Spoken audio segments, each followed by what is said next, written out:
decir. Alguien quiere escuchar. Abrí los oídos.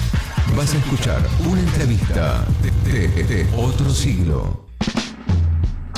Así es, amigos, amigas, 14 minutos pasan de las 11 de la mañana desde Córdoba al mundo a través de www.parc.com.ar o a través de la aplicación. Esto es Otro Siglo y hasta las 13 horas estamos con ustedes.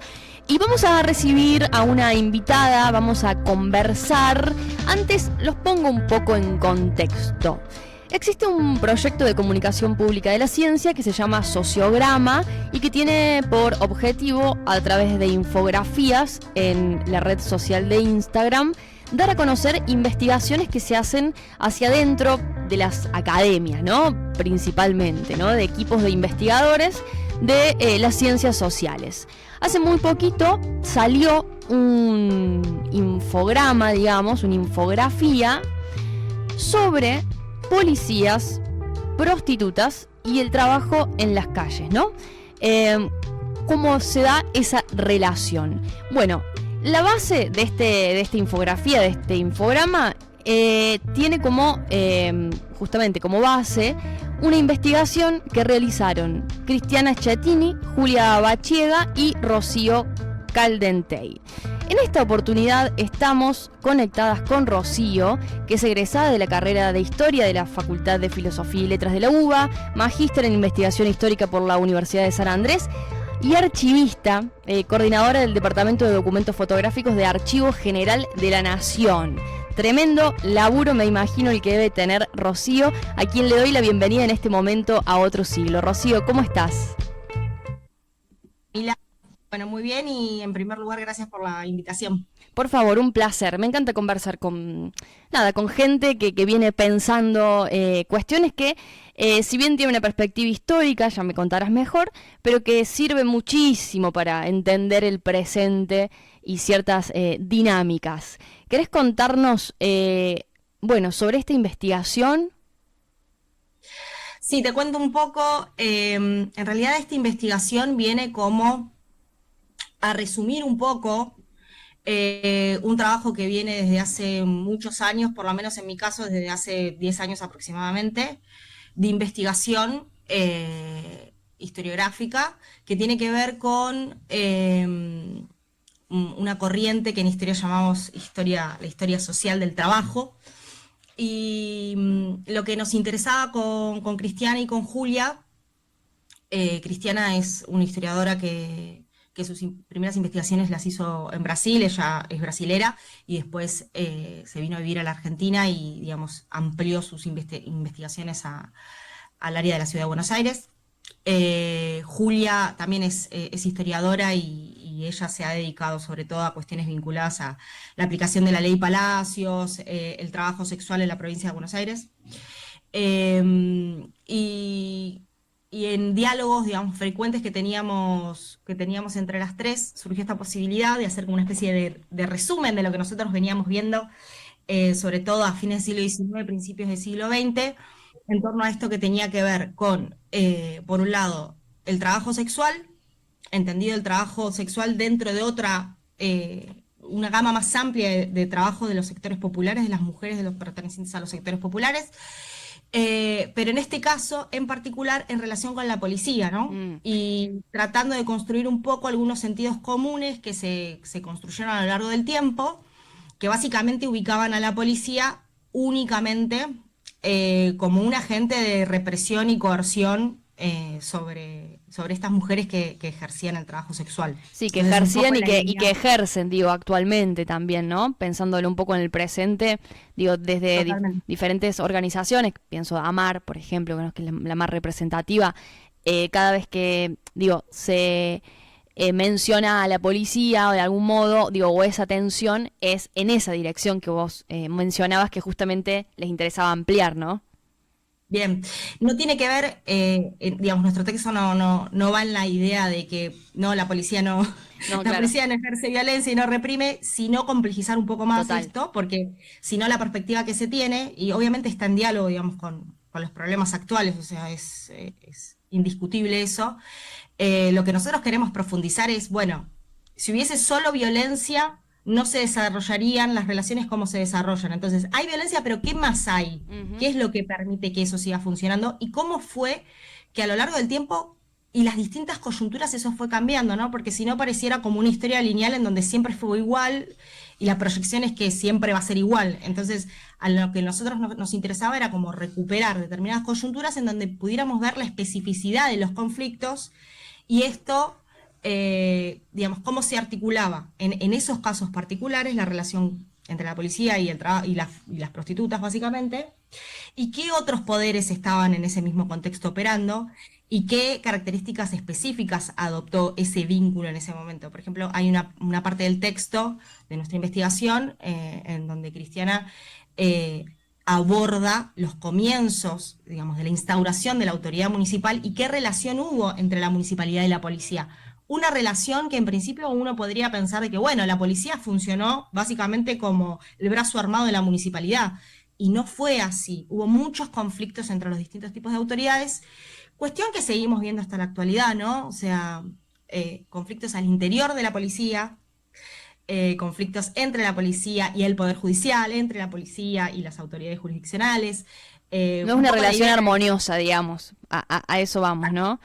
Rocío, vos recién ubicabas, la investigación se basa a finales del siglo XIX, principios del siglo XX, por supuesto las especificidades de esa época, la corriente inmigratoria, ¿no?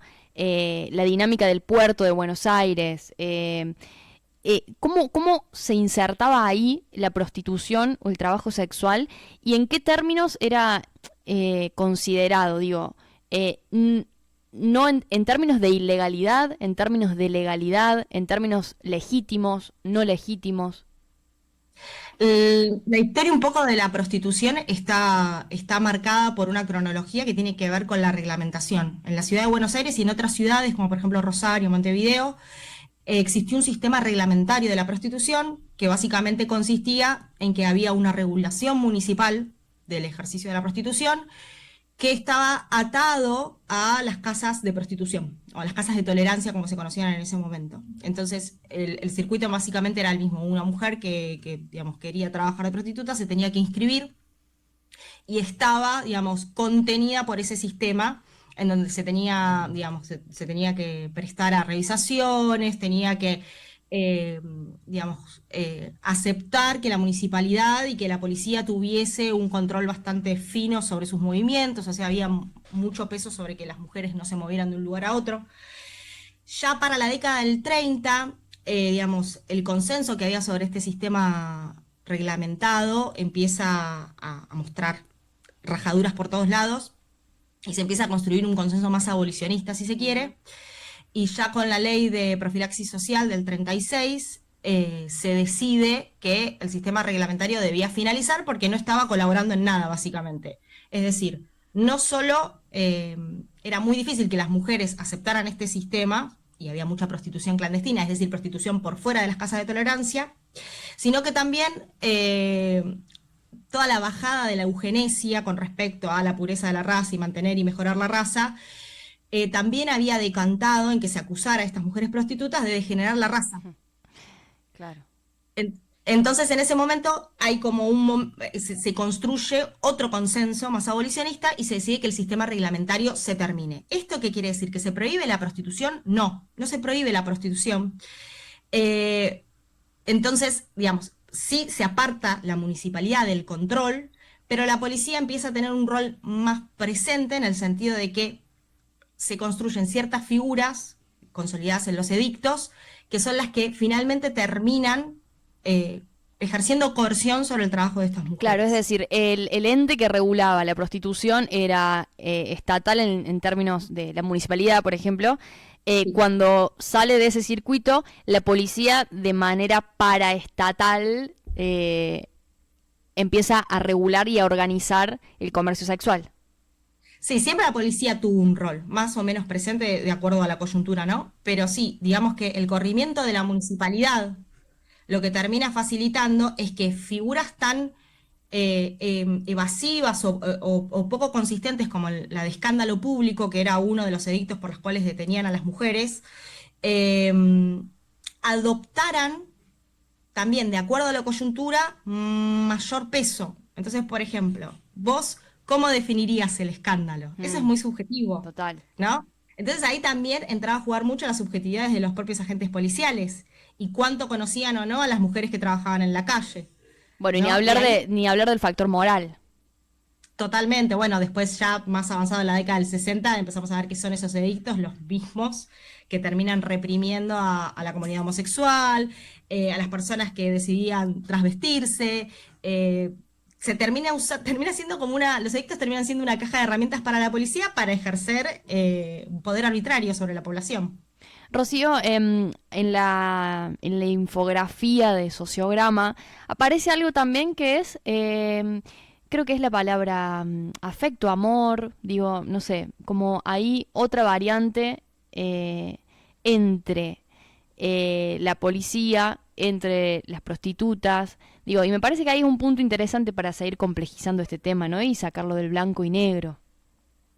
Sí, hacer un laburo territorial, digamos, bien fino sobre qué ocurría en determinadas calles, en determinadas secciones de la ciudad o de la provincia, lo que te hace es encontrarte con casos muy particulares, relatados, ya sea tanto por la policía, por el Poder Judicial, o por distintos documentos, digamos, que nosotros usamos como fuentes para intentarle dar sentido a este relato. Nos encontramos con casos en donde se tejían vínculos muy cercanos entre las trabajadoras sexuales y los policías y los agentes, porque después de todo recordemos, los agentes policiales, incluso hasta la actualidad, la extracción social es muy similar a la de las mujeres que ejercen el trabajo sexual.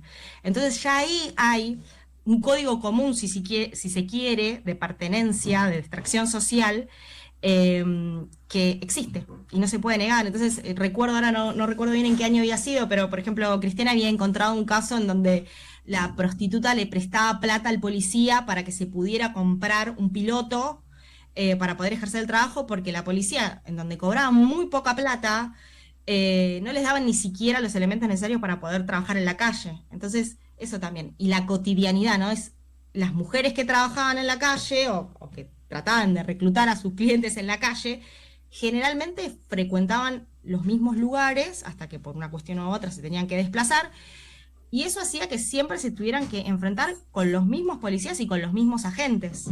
Entonces eso inevitablemente en algunas ocasiones generaba cosas más allá de la violencia y de la coerción.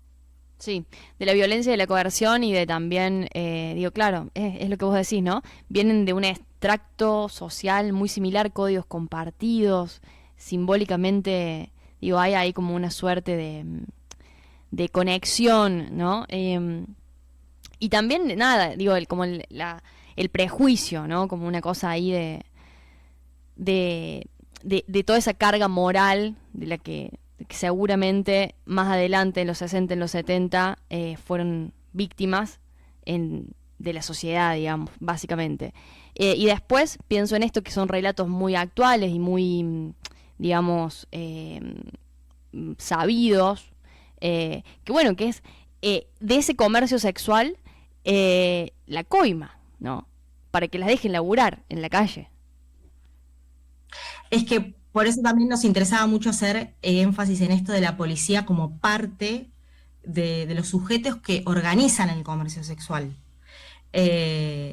Inevitablemente va a haber una participación en tanto y en cuanto ellos pueden dar el visto bueno o no para que una mujer ejerza el trabajo. Entonces, ya de por sí ya son, el sistema de vigilancia está montado sobre eso. Pero bueno, Rocío, es así. vienen trabajando desde una mirada sumamente histórica, muy interesante. ¿Cómo piensan, digo, cómo lo están laburando a la investigación hacia adelante? ¿Qué otras líneas se están abriendo o se les abrieron otras líneas nuevas? En nuestro caso, en el caso, digamos, el oficio de la historiadora, nuestras investigaciones también están bastante condicionadas con la posibilidad de acceder a determinados acervos documentales, ¿no? Entonces, en la medida que se va facilitando el acceso, eso abre nuevas posibles líneas de investigación. Eso por un lado, digamos, hay una cuestión material, sin contar todo esto que tiene que ver con financiamiento de becas, investigación y todo eso, que Sí. es otro condimento fundamental. Una de las cuestiones es esta, ¿no? Poder acceder a determinados documentos. Y después lo que termina pasando es que en la medida que vos te vas metiendo en un tema, ves que ese tema, la construcción de ese tema, la empezás a ver enraizada en otras cuestiones que por ahí a primera vista no estarían vinculadas. Por ejemplo, el caso del trabajo sexual inserto en un mercado de sociabilidad masculina. ¿No? Entonces, otra de las líneas de investigación, sobre todo en el caso de Cristiana, tiene que ver con eso. Es decir, bueno, ¿qué hacían los hombres a comienzos de siglo? ¿Dónde compartían? ¿Dónde sociabilizaban? En el caso de, yo presenté mi tesis de maestría, uno de los capítulos estaba dedicado a lo que se llamaba café de camareras, que eran lugares frecuentados por hombres, en donde lo que nosotros podemos reconstruir era que eran atendidos por mujeres, se vendían bebidas alcohólicas y estas mujeres estaban como en el borde del trabajo sexual. Generalmente tenían ropa muy particular, por las cuales eran muchas veces acusadas de prostitutas, pero no era directa la relación en el sentido de que todas las mujeres que trabajaban ahí eran prostitutas. Sin embargo, bueno, la autoridad municipal durante un periodo de tiempo hizo mucho énfasis en estigmatizarlas como que eran prostitutas. Entonces, bueno, nada, son como, hay cuestiones adyacentes que tienen que ver con este mismo escenario, que se van abriendo y que nada, son riquísimas de investigar. Bueno, pienso en esta, como digo, como en una historia de los espacios físicos de sociabilidad masculina y de consumo sexual, ¿no? Digo, y pensando en el presente, por todo lo que se ha atravesado, vos me decías esto del café, digo, después los prostíbulos más, digamos, definidos, ¿no? Como tales, después, bueno, el cierre, ¿no? Sobre todo acá en Córdoba, en la provincia de Córdoba, en el gobierno de Juan Manuel de la Sota, que fue como un antes y un después en ese tema. Y pienso hoy, ¿no? Digo, las plataformas digitales, OnlyFans, digo, el comercio sexual a través de otras vías que ni siquiera requieren ese tipo de sociabilidad. Total. Algo que yo veo, que no, digamos, no tiene por qué ser compartida con las otras autoras de la investigación, pero digo que a mí me da esas sensaciones.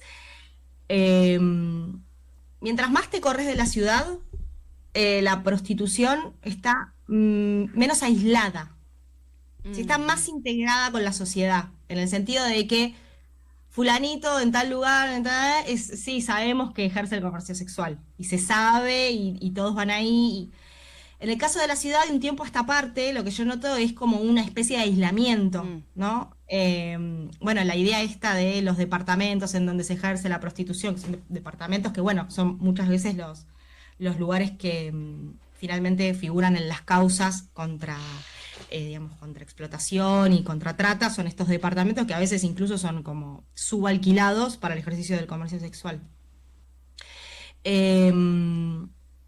Y yo creo que a su vez, que a todo esto se sumen las plataformas digitales, es como una exacerbación de ese aislamiento, de esa individualización, de un trabajo que desde que existió tenía vínculos comunitarios. Claro. Las mujeres estaban juntas, en general al prostíbulo se concurría de a varios, y bueno, paulatinamente esto en muchos casos ha aislado a las mujeres también. En algún momento le escuché a Georgina Orellano hablar sobre, creo que era una discusión, ¿viste? Esas discusiones como que se hacen trending topic en las redes sociales, digamos, y era como esta idea de la prostitución ejercida a través de OnlyFans. Y ella decía algo muy interesante, que era que las personas, las mujeres sobre todo, que ejercían comercio sexual a través de estas plataformas, no se reconocían como trabajadoras sexuales, digamos, como que no había ahí una identificación de una subjetividad, básicamente, ¿no?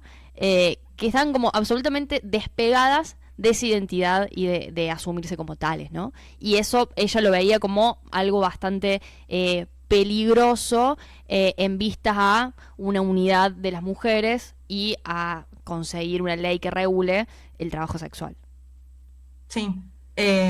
Sí, y creo que eso también es producto, ¿no?, del estigma que se ha construido a lo largo del tiempo sobre el trabajo sexual. Yo creo que buena parte de las mujeres que por ahí trabajan en plataformas que no se reconocen como trabajadoras sexuales, por ahí tiene que ver con eso, y también tiene que ver con eso, con la idea de que, bueno, como yo no estoy poniendo mi cuerpo físicamente en funcionamiento con un otro, entonces yo no ejerzo el trabajo sexual. Cuando en realidad la idea, digamos, que está detrás del razonamiento de Georgina es un poco la de capital sexual, ¿no? Claro. O sea, vos disponés de un cuerpo atractivo, y con esto no me quiero referir a un cuerpo hegemónico, porque se ha visto que en las plataformas y en estos espacios el atractivo sexual tiene que ver con un montón de cosas que no son las que nos manda el sentido común. Entonces, vos ponés en funcionamiento ese capital sexual y es el que monetizás finalmente. Claro. Entonces, se podría extender este universo del trabajo sexual desde la chica que trabaja en OnlyFans, desde la chica que no trabaja en OnlyFans, pero que buena parte de la forma de capturar clientes para sus distintos servicios tiene que ver con exponer su cuerpo y su capital sexual. Las chicas que por ahí trabajan, no sé, en un bar, que son bailarinas, las chicas que hacen prostitución en las calles, las chicas que solo trabajan en departamentos. O sea, es muy amplio el universo del trabajo sexual. Rocío, desde tu punto de vista, digo, como historiadora y, bueno, como persona que investiga este tema, ¿cómo ves hacia adelante esta discusión, digamos, de la reglamentación del trabajo sexual, de los derechos para las trabajadoras sexuales? No te digo de acá a 2 años, porque bueno, sabemos que el contexto está como bastante complejo para todo lo que tiene que ver derechos, pero digo un poco más hacia adelante. Yo creo que está muy condicionado por el contexto político también, ¿no? Entonces, hoy por hoy no puedo hacer proyecciones buenas de ningún tipo, pero sí creo que en la medida que avance, por ejemplo, el poder discrecional de la policía, eso va a impactar negativamente, no solo en las trabajadoras sexuales, sino, por ejemplo, en cualquier trabajadora callejera, Uh-huh. ¿sí? En la medida en que se le dé a la policía ese poder, se va a ejercer más, o sea, se van a volver más vulnerables estas personas que trabajan en la vía pública. Eso por un lado. Por el otro lado, estamos en una coyuntura en donde el discurso de los derechos también está amenazada. Entonces, me parece importante como resistir en ese sentido y decir, y digamos, como feminista ya, ¿no? Ya ni siquiera como historiadora te lo digo, y sostener que, bueno, que hay que escuchar y hay que escuchar y hay que ser conscientes que si hay ciertas demandas de ciertos sectores es porque esos sectores están necesitando esas herramientas para poder tener una vida un poco más digna, ¿no? O sea, independientemente si la discusión se da hoy en los términos de abolicionismo, reglamentarismo, el rol que va a tener el Estado, que la realidad es que las trabajadoras sexuales están en una situación hoy aún peor que hace 5 años atrás. Entonces, si vos me preguntás por la proyección, yo creo que la proyección es negativa, pero por toda esta macro de la política y de los discursos de odio incluso que se están cada vez volviendo más masivos. Pero al mismo tiempo sí considero que, por lo menos no sé, en otros lugares, por lo menos en Argentina hay una organización y hay una concientización que hace 10 años no había. Entonces, bueno, como amenazas y fortalezas de la actualidad, creo que va a ser interesante lo que vaya a pasar en los próximos años, pero bueno, todo va a tener que ver con cómo se vuelca políticamente la relación de fuerzas, ¿no? Qué complejo. Rocío, muchísimas gracias por la conversación y estaremos atentas a nuevas publicaciones y a seguir, por supuesto, el trabajo que vienen realizando. Muchas gracias. No, por favor, gracias a vos. En Instagram somos _siglo_.